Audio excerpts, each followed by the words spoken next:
En primera plana, Carlos Herranz. Bienvenidos en Primera Plana, un programa de Radio Francia Internacional y de France 24, en el que, ya saben, cada semana analizamos un asunto de repercusión global con nuestros analistas. Hoy les ofrecemos de nuevo una edición especial del programa elaborada en condiciones especiales debido a la crisis sanitaria. Así que, en cierto modo, estamos reinventando la radio y la televisión estos días en una versión confinada. Durante las últimas semanas hemos hablado y hemos analizado cómo afecta el coronavirus a Europa, también de cómo va a ser el mundo del post-coronavirus y de cómo la desigualdad ha sido un factor en esta crisis. Esta semana les proponemos hablar del desconfinamiento, un complicado proceso en el que comienzan a adentrarse varios países europeos. Para ello, contamos ya con varios invitados. Silvia Ayuso es la corresponsal del diario El País en París. Hola Silvia, buenos días. Buenos días, encantada. Paolo Levi, corresponsal de la agencia italiana de noticias ANSA y del periódico La Estampa. Paolo, buenos días. Hola, buenos días. Nos acompaña también Joan Cortinas Muñoz, sociólogo del Instituto de Ciencias Políticas Sciences Po en París y especialista en políticas de salud europeas. Joan, buenos días. Hola, buenos días. Y desde Berlín, nuestro corresponsal, Sergio Correa. Sergio, buenos días. Buenos días a todos. El desconfinamiento a diferentes velocidades, hoy, nuestro asunto en Primera Plana. Bueno, pues arrancan los procesos de desconfinamiento en varios países. Aquí en Europa, pasos tímidos y mucho temor a tener que echar marcha atrás. Un proceso complejo en los países más tocados por el coronavirus, como Italia, que comienza a suavizar algunas restricciones, o en el caso de España, con un complejo plan de desescalada en 4 fases. En Francia el proceso arrancará el 11 de mayo, también será muy gradual. Y bueno, complicadísima la situación en Reino Unido, que esta semana se ha colocado como el primer país del continente europeo con más muertos y solo por detrás a nivel mundial de Estados Unidos. Precisamente en Estados Unidos la economía apremia y su presidente Trump también para reactivar actividades y a desconfinar ante voces temerosas de nuevas oleadas de contagios. Más de 35 de los 50 estados del país han comenzado a levantar o lo están haciendo las medidas de confinamiento. Desconfinamientos a distintas velocidades, como nos muestran las portadas de la prensa internacional que vamos a comenzar a repasar. Por ejemplo, en España el periódico titula «Arranca la fase 0 de la desescalada. El pequeño comercio abre con dudas y con miedo. Las normas hacen que muchos propietarios se planteen retrasar sus reaperturas». En Italia, Il Messaggero. Italia en la prueba. El primer ministro Conte llama al sentido cívico, sabiendo que es necesario convivir con el virus. En Francia, Le Figaro se preguntaba en su portada si realmente Francia va a ser desconfinada el próximo 11 de mayo. Quedan pocos días, pero el Ejecutivo tiene dudas sobre los efectos que el desconfinamiento pueda tener en una segunda ola de contagios. Esos miedos también han sido expresados por cientos de alcaldes franceses escribiendo una carta al Elíseo por su miedo a reabrir escuelas, como lo cuenta Le Parisien. Bueno, lo estamos viendo en las portadas, hay conceptos que dominan. No podemos comparar quizá los países, pero el miedo, la cautela, las dudas, no es una exclusividad de un solo gobierno, Silvia. No, estamos ante una situación inédita. Se han vivido epidemias que nosotros, o casi ninguno de los que estamos vivos recordamos, pero con estas condiciones, sabiendo lo que se sabe, con las medidas que ahora se sabe que hay que imponer de aislamiento, no se ha conocido. Con lo cual estamos todos ante algo inédito, algo que no se conoce. Y por supuesto, era más fácil en cuestión de miedos decir, nos metemos todos en casa, que decidir, empezamos a salir cómo y qué riesgos hay. Es decir, hasta ahora teníamos al menos la angustia del confinamiento, pero al menos era un valor, digamos, seguro. Ahora es una apuesta que se combina cuestiones sanitarias con cuestiones económicas. Tampoco nos podemos acabar de hundir, que ya nos estamos hundiendo económicamente buena parte del planeta, y hay que hallar un equilibrio que es muy difícil. Y pues bueno, por ejemplo, en Francia el 11 de mayo es una fecha política. No hay ningún indicador concreto sanitario que diga el 11 de mayo es mejor que el 10 de mayo, que el 12 de mayo, que el 15. Hay una serie de cuestiones políticas, económicas, de acabar, no hacerlo un 8 de mayo para que no haya un festivo largo, etcétera, que la gente no se emocione mucho, pero es una decisión que de hecho es una parte de lo que le han reprochado a Macron, al presidente Emmanuel Macron, que lo decidió prácticamente él solo. y que pone una meta, que luego es discutible, una fecha para empezar un proceso que de todos modos en algún momento es inevitable. Paolo, en su país, que fue el primero en Europa en caer, los italianos, tras un larguísimo y muy duro confinamiento, han vuelto a salir a la calle y parece que sin estampidas ni aglomeraciones, al menos por las imágenes que estamos viendo. Hay un cierto orden, no sé, impulsado por el civismo en estos primeros y cautelosos pasos, podríamos decir. Increíble, increíble, porque los italianos son todo, no son alemanos y por esto las circunstancias ahora hacen también un carácter que no conocimos nosotros en Italia, que la disciplina están, bueno, no todos, pero se pasa bien, bastante bien. Y es súper poético porque el lunes, el primer día del confinamiento, hablé con mis amigos en Roma y te hablan como era el primer día, por ejemplo, que podían tomar el cafecino a la mañana al bar. No podían entrar al interno del bar, pero bueno, podían tomarlo a la puerta del bar con un pequeño... Y estaban todos como locos. El café más bueno de mi vida, porque en Italia es un rito nacional. Claro. En España también, en Europa decimos el café la mañana y este café en Roma en particular es súper bueno y estaban todos como locos, me llamaban, no sabes qué café que he bebido esta mañana. El mejor café de su vida. Exacto, el mejor de su vida. Por un lado hay un optimismo, por el otro hay un miedo porque estamos en una suerte de como convalecientes. Y como Sergio tiene el mapa de la Grecia antigua, me acuerdo del mito de Sísifo, no sé si se dice así en español. Sí, de Sísifo. Ese tío que tiene una piedra que tiene que tomarla, llegarla arriba en la montaña y después la piedra va abajo y estamos en esta situación. Es súper delicada, frágil y tenemos que avanzar con mucha prudencia porque es la fin del confinamiento puro y duro, pero no es la fin de la guerra. De hecho, Giuseppe Conte, el primer ministro, admitía esta semana que es el momento más peligroso.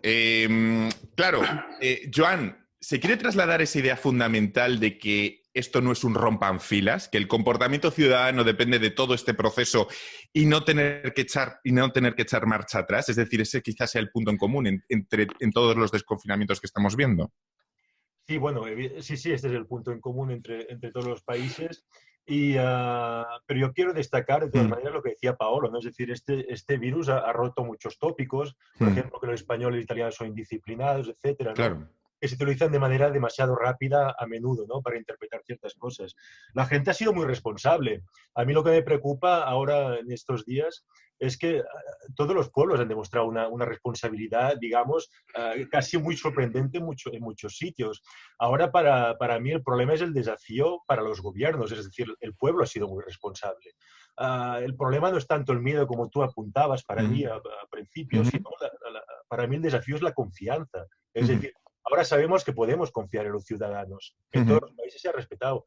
El problema es los ciudadanos pueden seguir confiando en incertidumbres permanentes que vienen desde las autoridades. Y para mí ese es el gran desafío. ¿Hasta qué punto podemos seguir con esa incertidumbre y esas casi incoherencias, ¿no? Lo que decías al principio. Nos vamos a Berlín. Sergio Correa, corresponsal.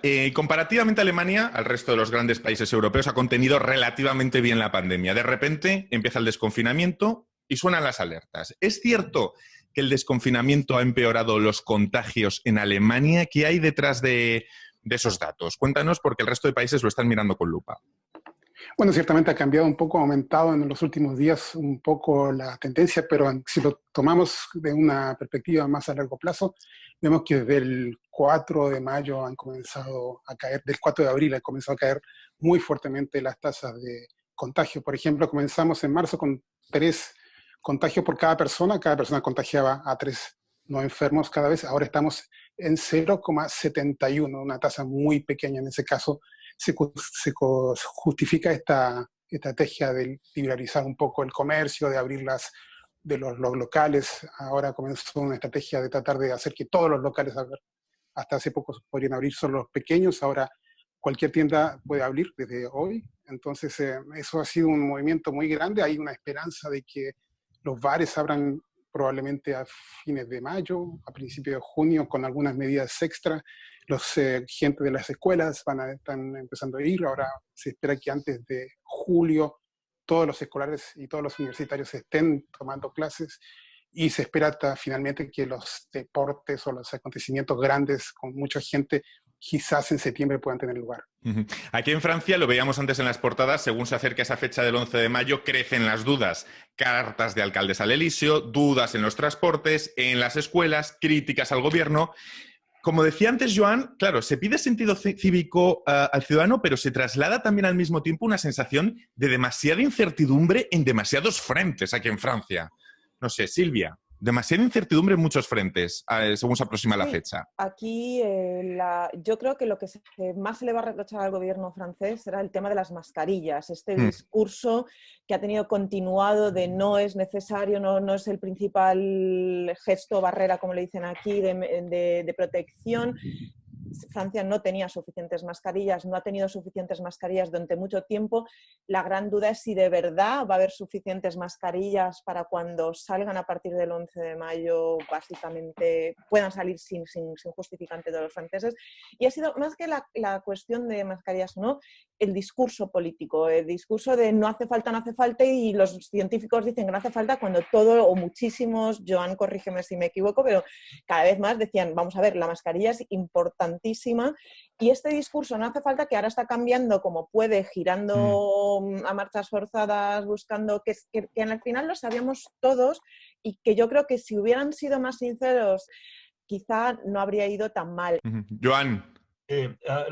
Estoy totalmente de acuerdo, y el tema, como decía Silvia, es decir, a mí lo que me da miedo a partir de ahora es que se sigue insistiendo en la responsabilidad de los ciudadanos. Vemos como todos los gobiernos, y en Francia lo que yo he visto por aquí, es que se insiste mucho, ¿no? Seguir siendo responsables, si no son responsables, igual no desconfinamos, es decir, estamos casi en un discurso, ¿cómo decirlo?, de profesora a estudiante, ¿no? Es decir, cuidado, portaros bien, o el 11 no desconfinamos. Cuando, repito, los ciudadanos han sido muy responsables. Lo que es difícil, como decía Silvia, para mí la crisis de confianza que está generando esta gestión de crisis. Es decir, nos dicen una cosa y luego cambiamos. Las mascarillas en Francia ha sido un ejemplo clarísimo. Pero ¿cómo explicar que ciertos países no hayan confinado, que otros hayan confinado de otra manera, que ciertos países tengan solo algunas decenas de casos de infectados, otros 25.000 muertos? Todo eso, si no conseguimos explicarlo y las autoridades no asumen ese rol más pedagógico, yo creo que el desafío mayor también, evidentemente, es la segunda ola que todo el mundo, los epidemiologistas, nos están previniendo, pero la crisis de confianza que se puede instalar es otro gran riesgo que se está tomando poco en cuenta. Enseguida le doy la palabra a Paolo, pero vamos a hacer una muy pequeña pausa y a la vuelta vamos a introducir la coordenada política, porque lejos de la unidad, países tocados como España, Francia y comienza a estarlo Italia están mostrando que comienza la bronca política en torno a este desconfinamiento. Enseguida volvemos en Primera Plana.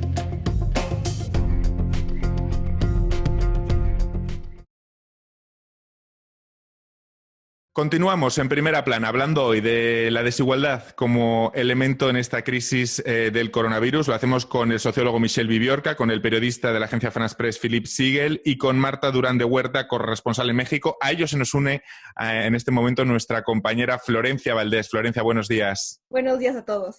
Y en unos instantes Florencia nos va a hablar de la otra parte, no de la desigualdad, sino de todas esas alternativas solidarias que están floreciendo en América Latina. Pero antes de ello, vamos a seguir con el tema de la desigualdad en América Latina, porque según estimaciones, la pobreza de la región podría crecer hasta alcanzar 210 millones de personas frente a los 185 millones actuales. Es decir, la crisis del coronavirus podría incrementar a condición de pobre a 25 millones de personas más en América Latina.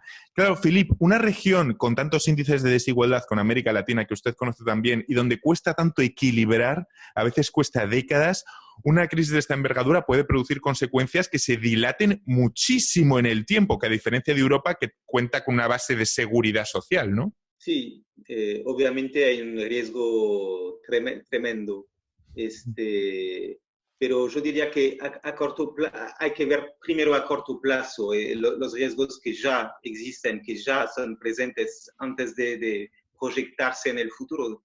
por ejemplo, hay un riesgo de seguridad alimentaria que es muy importante. Hay varios países de América Latina que ya cuentan con riesgos económicos y climáticos respecto al tema de la seguridad alimentaria. Y esa situación empeora muchísimo la realidad de esos países.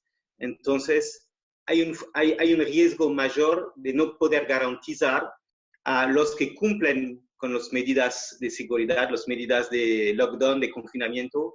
Hay un riesgo mayor de no poder garantizarles una seguridad alimentaria. Eso es cierto. Y como lo decía mi compañera de México, la gente está entre el riesgo de morirse de hambre y el riesgo de morirse contagiándose por la enfermedad. Y yo diría, el más terrible también es que hay gente que entienden perfectamente lo que está pedido, entienden perfectamente cuáles son las medidas de seguridad, pero sencillamente no pueden seguirlas porque no tienen los recursos para seguirlas. Un buen porcentaje también de la población mexicana, nos comentaba Marta hace unos momentos, que vive al día y que necesita, por tanto, seguir moviéndose. Marta, me imagino que esto es una barrera infranqueable para poder pasar la cuarentena. Ese imperativo de vivir al día que rige, me imagino, varios barrios de la periferia del DF, por ejemplo, ¿no? Sí, y no solamente viven al día, sino que las medidas de seguridad, por ejemplo, la higiene, son imposibles. No porque haya cortes de agua, sino porque no hay agua. No tienen agua. Y tenemos, por ejemplo, situaciones terribles de crisis humanitaria en los campamentos de migrantes. Tanto en la frontera norte, todos los deportados, sean mexicanos o de cualquier otro país, Estados Unidos los manda en autobuses del lado mexicano de la frontera y están en campamentos, tiendas de campaña, sin suficiente agua, sin doctores, y en la frontera sur lo mismo. Ya ven que tratamos el elemento de desigualdad en América Latina y también lo tratamos aquí en Francia. Intentamos trazar paralelismos. Aquí en Francia, Michel, esa situación de desigualdad, lo comentaba usted antes, la estamos viendo en algunos de los departamentos más pobres del país, como por ejemplo el 93, Saint-Denis, para que entiendan nuestros oyentes y telespectadores, al norte de París. Trabajadores que tienen que desplazarse porque no les queda otra, sistemas públicos colapsados más que en otros lugares, dificultades en ciertos municipios para aplicar el confinamiento, desconfianza hacia las fuerzas del orden, es decir, un cóctel de elementos que parece que entran en conflicto con el propio confinamiento, ¿no, Michel? Claramente, estas inigualdades son muy fuertes y hay otro tipo de inigualdad de que hay que hablar también. Es la inigualdad frente del derecho. En una situación como esto hay mensuras de excepción, una legislación muy especial para que el gobierno pueda actuar de manera más directa, más fácil. Ok, pero lo que pasa es que muchas de estas mensuras son, no sé si se puede decir, liberticidas, matan a las libertades, a los derechos elementales, y que la gente no son iguales en frente de eso. Que si tú eres un joven que vive en unos de estos barrios populares de la Seine-Saint-Denis que usted ha dicho, que si tú eres un poco moreno de cabeza, para decirlo así, bueno, el derecho no va a ser exactamente el mismo para ti que para una persona muy blanca que vive en un barrio muy rico. Y por eso las inigualdades son también, en términos de derecho, más fuertes para los pobres que para los ricos, para los migrantes o hijos de migrantes que para los franceses de siempre, etc. Entonces, usted tiene razón, hay muchísimas inigualdades en todos los campos y el problema es que el discurso político es necesariamente un discurso para todos. Entonces, ¿cómo hablar en términos de unidad de la nación, del país, del cuerpo social, cuando la verdad es que no hay unidad? Entonces, hay una tensión entre el discurso, hay una guerra frente del virus, estamos una nación, debemos ser juntos todos, y el hecho que la gente no son todos en la misma situación. Es un tema muy fuerte. Hay asociaciones de derechos humanos que son muy activas. Hay muchas NGO, ONG, no sé cómo se llama. ONG, sí. Hay problemas donde la situación social y la situación legal son los dos factores de inigualdades. Vamos a despedir en este momento al señor Viviorca porque sé que tiene otros compromisos y yo me he comprometido con él a poder dejarle en este momento. Muchísimas gracias por habernos acompañado, señor Viviorca. E incorporamos a la conversación a mi compañera Florencia Valdés porque hemos hablado hasta ahora en buena parte, digamos, de la cara de la desigualdad en América Latina y también aquí en Francia. Miremos ahora la otra cara, la cara más amable, la cara solidaria, que también está estos días, la estamos viendo por todas partes. ¿Con qué gestos y acciones solidarias concretas se suman ciudadanos, organizaciones y empresas de América Latina a la lucha contra el coronavirus? Repasemos algunos de los ejemplos de este lado más amable. Florencia. Pues sí, Carlos, como se hizo costumbre en Italia y España, también en América Latina se aplaude desde ventanas y balcones a una hora concertada de la noche. En Argentina, Brasil, Cuba, Chile, Perú, Uruguay, la gente agradece principalmente al personal de salud y a veces también a otros trabajadores imprescindibles para el funcionamiento del país en situación de emergencia. Ciudadanos, instituciones y empresas latinoamericanas donan materiales de protección o fondos para la lucha contra el coronavirus. En países como Cuba, mujeres emprendedoras, pero también otras con una máquina de coser o a mano confeccionan mascarillas textiles, les dicen nasobucos por la isla y donan o venden a precios módicos en sus comunidades. Pero más allá de esto, hay iniciativas concretas que han ido floreciendo a través de plataformas y redes sociales. Universidades como la Tecnológica de Pereira trabajan en prototipos de respiradores o se habilitan para realizar exámenes de diagnóstico. Otros proyectos como el mexicano Hago Mandados MX reciben pedidos a través de redes sociales y WhatsApp para hacer o recoger compras ya hechas y adquirir medicamentos en farmacias. Y en algunos barrios de Lima, personas en situación de riesgo como ancianos cuelgan telas blancas para indicar la necesidad de ayuda con las compras. Lado bueno, solidaridad, sí, pero para paliar las deficiencias de los estados, Carlos. Efectivamente, Florencia. Philippe, hemos hablado de la desigualdad, ahora estamos hablando de la solidaridad y le pregunto, ¿esta solidaridad cree que responde más a algo coyuntural? Es decir, ¿es una solidaridad efímera o puede cristalizar después de la crisis en algo más sólido? Es decir, ¿hasta qué punto hablamos de una solidaridad efímera? Bueno, espero que después de ese periodo tan difícil se va, de hecho, cristalizar una solidaridad, que la gente se habrá dado cuenta de esas realidades y que va a reaccionar. Eso lo espero, no puedo predecirlo, pero digamos que lo espero. Yo creo que en realidad, ¿sabe? Hay un vínculo entre el tema de la desigualdad y de la solidaridad. Por ejemplo, cabe destacar que justamente en esos barrios humildes, de estos barrios humildes vienen todas esas profesiones que hemos mencionado como los nuevos héroes de nuestros tiempos, que antes no mirábamos realmente. Las cajeras, las enfermeras, los auxiliarios de enfermería, los repartidores, los agentes de seguridad, etcétera. Y yo creo que de una cierta manera ellos muestran una solidaridad, tomando los riesgos que conocemos para poder hacer que, sigamos con una vida más o menos normal. O sea, esa solidaridad ya está en marcha y, ojalá habrá, como tú dices, una valorización de esa profesión en el futuro y una valorización también de los sectores públicos que permiten a la gente de ser atendidos. El presidente francés Macron ya ha prometido que va a revalorizar el sector de la salud. Yo creo que hay muchas personas que esperan el fin de esa crisis para ver si cumplirá con esas promesas. Entonces, ojalá habrá una solidaridad, pero más allá de una solidaridad, una nueva manera de tomar en cuenta nuestra sociedad y sus gentes más humildes.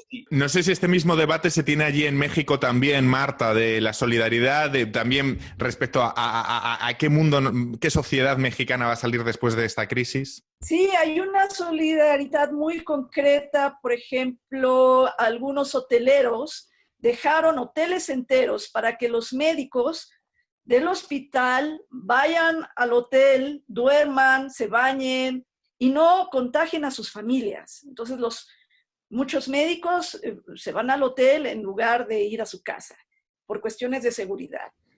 Hay mariachis que van a dar serenata a los hospitales. Hay distintas cosas. De lo que estoy segura es que esta nueva manera, van a aparecer nuevas maneras de organizarse socialmente, como lo estamos haciendo ahorita nosotros, utilizando las redes sociales, y es algo que las viejas mafias, que las viejas estructuras de poder no pueden controlar. La sociedad civil está tomando un papel protagónico, resolviendo problemas, ayudando a otros, pero también pensando en el papel del ciudadano y ya no esperando a que las autoridades solucionen algo que los ha rebasado de una manera impresionante. Eso está clarísimo, que todos han quedado rebasados, todos los gobernantes, con algo tan inédito como esta crisis. Muchísimas gracias, me quedo sin tiempo para más. Ha sido muy interesante hablar de la desigualdad como elemento y también estas últimas notas de solidaridad en el continente con gente de la talla de Philippe Siegel, periodista en la France Press, nuestro sociólogo Michel Viviorca y Marta Durán de Huerta, nuestra corresponsal en México. Muchísimas gracias a todos ustedes. Les esperamos la próxima semana aquí en Primera Plana. Muchas gracias.